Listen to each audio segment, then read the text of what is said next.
how I got a 100% success rate in my group exercises for my degree apprenticeship assessment centres. That's what this video is about. So let me just show you something. Year 12 work experience. So this was a virtual work experience day that I did middle of year 12, right? Just a random virtual work experience day. About 12 months before, because of course it would have been near the end of year 13, middle of year 13, doing the apprenticeship applications. This was year 12 doing this work experience day.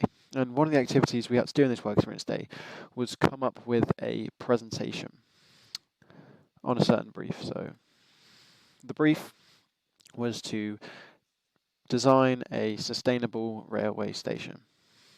5 slides for this presentation. We had to present it to a panel of experts.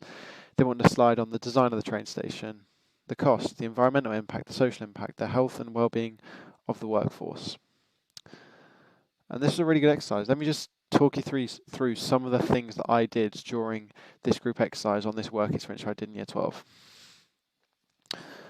So we were grouped with about 4 people I'd never met before, so there were 4 of us in this call. We got put into the breakout room from the main room, and nobody said anything for 20 seconds. It was just complete silence. Obviously, no one knew each other. People were obviously a bit scared about jumping in and saying something first. This is where I came in. And I said, "Oh, hi everyone. By the way, my name's Owen. Good to meet you all. How about we all go around and introduce ourselves so we can get to know each other and we can get working on this." Did that, got everyone, broke the ice, got everyone to start working, then we can start collaborating. And then what happened after that, after we'd done that introduction, was someone jumped in and they said, "I want to do the design of the train station. I want to do slide 1, design of the train station." And I could see what was going to happen here. It was going to be a first come, first served basis. I want to do the design, and then someone jumps in, "Oh, I want to do the cost," and then someone jumps in, "I want to do the social impact," and then there'd be one person at the end sitting there "Oh, okay, well I've been given the one which I have no idea what to do. Right, I can see what's going to happen." So this is where I said, okay, hold on. Before we go about just volunteering for roles and getting there on a first come, first served basis, how about we just go around the group and ask each other find out each other's strengths, so then maybe we can allocate these roles in a way that's best for the group rather than just basing it on a first come, first served basis. So we did that. It turns out someone else was doing some sort of A-level design or something. And so the person who'd initially volunteered, "I want to do the design," was like, "Oh, actually, no, you're more qualified for it. How about you do the design? I do economics A-level, so actually, shall I have a look at the cost then?" Because of that decision that I'd done, instead of just everyone just jump in to go straight into it, "Well, I want to do design," I was like, let's slow down, let's have a look at the group, let's see what we've got, let's check everyone's on the same page, let's have a look at the slides. It basically meant we got someone more qualified for the job because we had someone who knew more about design doing the design. In the end, this person had some fancy design software on their computer that they made this design and were able to put in the presentation. That only happened because I stopped for a minute and was like, okay, instead of let's just volunteer on a first come, first served basis, how about we think about this logically and do it in terms of strengths. So in the end, we started allocating the roles that way. But of course, I said there are 4 of us in this group exercise, and there's 5 slides.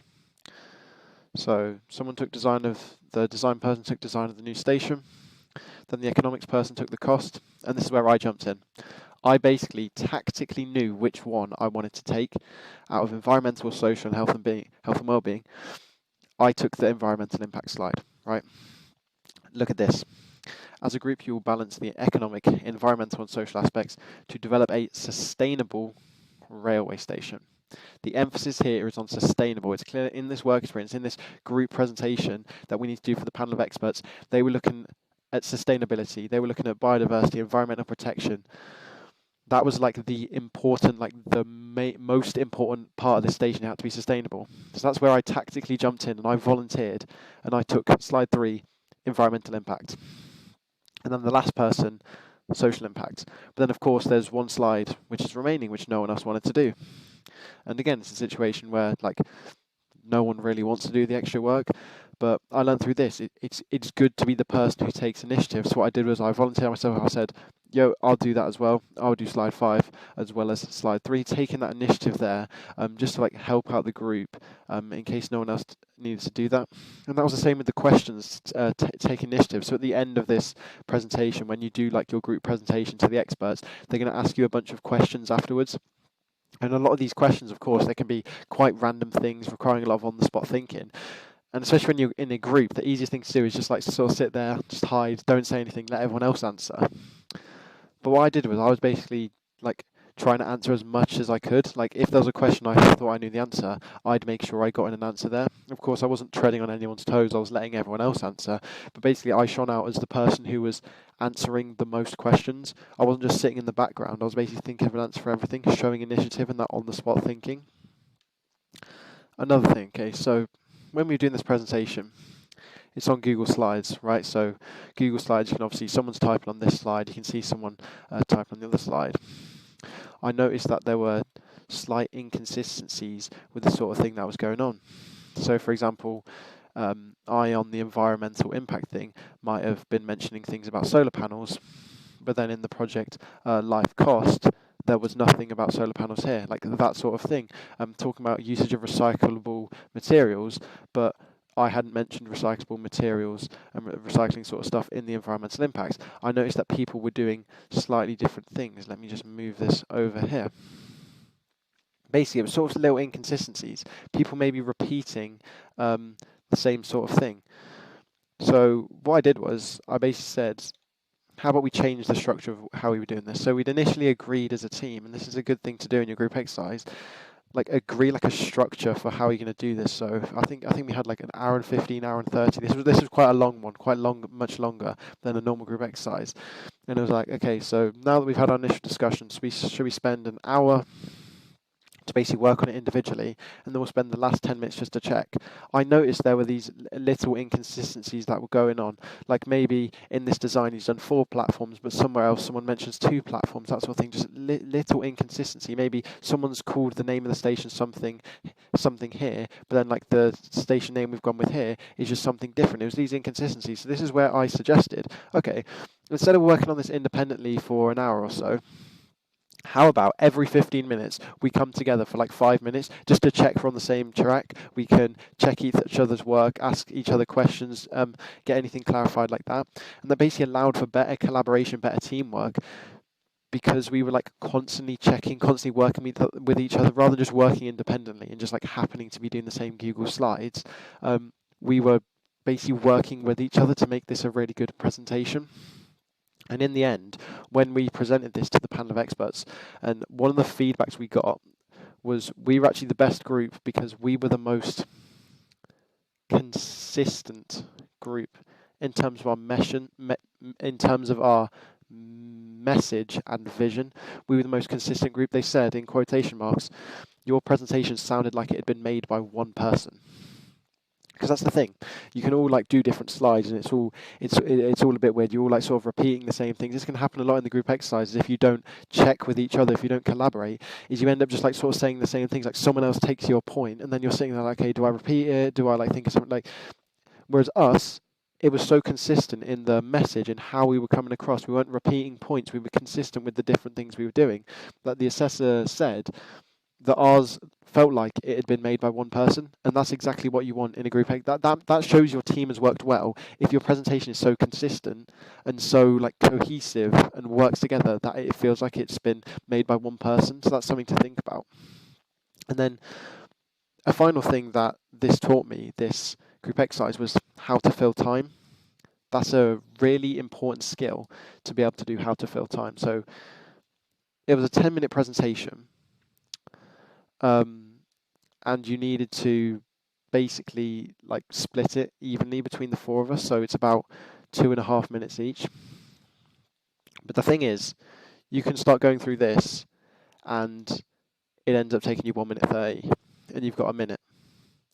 You don't want to be the person in that group exercise who basically stops early and then basically you get to like 8 minutes and then like you finish early. In a group exercise, you don't want to be finishing early. You want to use your full time. So if like you say some stuff and you get to 1 minute 30, you best believe that you better be waffling to get to the full time to 2 minutes 30. If it's a 5-minute presentation, there's 5 of you. That's 1 minute each. if you stop at 30 seconds, if you run out of stuff to say, best believe at 30 seconds you need to make sure you're saying something for the next 30 seconds to get up to a minute, because the assessor's going to make a note of that, the fact that you barely said anything in the presentation, how you didn't contribute the amount that you should have done. I learned that in this practice. I basically, for these slides, got to, I think it would have been 2 minutes actually, because we split it in 5, got to 1 minute 30, and I'd sort of gone through everything to do with health and well-being. It doesn't matter. 30 seconds, you've just got to learn to just say stuff. And it goes the other way too. Maybe this environmental impact slide, loads of stuff to say here. 3 minutes, 4 minutes ideally. You have to work out what you're doing, cut down, get it to 2 minutes. It's not as easy as you think, because it's a skill. You have to be able to get to this point, look at the stopwatch and see that you're at 45 seconds and know whether to speed up or not. You need to be at this point here, and you need to know that you should be at 1 minute 40, and oh, quickly I need to do the last 2, or maybe you're here at 1 minute 40, I need to spend a decent number of time talking about the station name. It's a skill, right? Being able to match that time. It's applicable to other things, especially a virtual interview. Those video on-demand interviews you have where it's not a real assessor, it's just text on the screen, and you might be given 1 minute, 2 minutes, 3 minutes. You need to be able to judge that time as you go. You need to be able to be 30 seconds in and be okay, I need to hurry up because I've got so much more of my answer, but I've only got 30 seconds to go. It's all about judging that answer, and it comes with practice. It's same with the presentation as well. That's what I'm saying. It's all part of the assessment centre. In the actual presentation itself, they'll give you a maximum of 10 minutes for the presentation, maximum of 8 minutes for your individual presentation. When they get to 8 minutes or 10 minutes, they're going to say thank you for the presentation, stop you. Whether you're in the middle of a sentence or not, regardless, they're going to stop you. So you need to be able to be in your presentation. Maybe you've got 20 slides. You need to make sure that you're on slide 16, you can have a look at the time and gauge where you are. It's a skill which is really worth learning. So that's some of the learning points that I learned from this year 12 work experience, doing this practice mock group exercise. And it basically really set me up for the group exercise. I learned these skills, just to summarize some of the skills, and these are some actionable steps you can sort of take away. Make a note of these right now if you want. You can take these away to your group exercise in the assessment centre of some things you can do. So first of all, be the person who introduces everyone. If no one's talking, just be that sort of confident person. Show that confidence, that communication skills by being the person to talk first and say hello everyone, we're doing this group exercise together, let's just introduce ourselves, something like that. Be the person who allocates roles properly. Don't just jump straight into the activity and people just assigning roles here. Be hold on, let's just do this in an organised fashion rather than jumping in straight here. Another one. So go on to the screenshot here. We had certain bullet points that we needed to do for this group exercise. So another thing I did at the start was, as I said, before everyone just jumped in and got away with it and was okay, let's think about these bullet points. When I did those checking sessions that I mentioned, I was okay, should we all check that the person doing slide 1, all of us, let's check they've done these. Yep, I think you've done these, you're good. Oh, I was just reading your thing. I noticed you hadn't covered that second one. Where did you cover that? That sort of thing. So being organised with that, allocating roles, that sort of thing. Knowing how to take initiative, whether that be in, if someone's struggling on a slide, taking out, helping with them, right? Or if there's some hard questions, taking initiative, being the person to stand up and do that. How to collaborate, make sure you're collaborating frequently, checking other people's work, asking questions, asking for people's input. If there's someone who isn't speaking, ask for their input. And also learning how to fill time, okay? Learning that basically you don't want to be the person who doesn't say much. You want to be the person in that final presentation, you're saying enough to meet the timeline, to meet exactly what's required of you, because then it shows those presentation skills which are really important. So there you go, loads of actionable steps for you in this video. So hopefully you now have more of an idea of how you can do well in the real group exercise. And basically all those things that I've mentioned that I learned from this year 12 one, I implemented into my real group exercises. I learned so much from this year 12 work experience. I'm very grateful for it. It basically meant that when I went into these real group exercises in the middle of year 13, in the end of year 13, that sort of thing, it means I knew what I was doing. So lots of actionable steps for you there. There's just a bonus step now if you're interested. I have this community called the Apprenticeship Insider Program. It'll be first link in the description. And every week we're doing mock group exercises. I've had over 20 people now doing this, and basically do a mock group exercise. It's based on a real group exercise that happens, how the real group exercise works. Go through that group exercise, you're working with people never met before, you can practice these skills, you can practice taking initiative, you can practice collaborating, you can practice filling that time, because I think it's one thing having this knowledge from this video now, you're going to have the knowledge. The next step really is to implement this knowledge and practice it, because then once it becomes a skill in the group exercise, you're going to be able to absolutely be completely successful in it once you've like had loads and like good practice with it. So if you're interested in that, it's first link in the description. I do mock group exercise. I then do like really detailed feedback videos and actionable steps on how you can improve. So if you are interested in basically doing as best you can in the group exercise, this is something for you to check out. If you have any questions, join this community and drop me a DM. Have a great rest of your day. Thank you.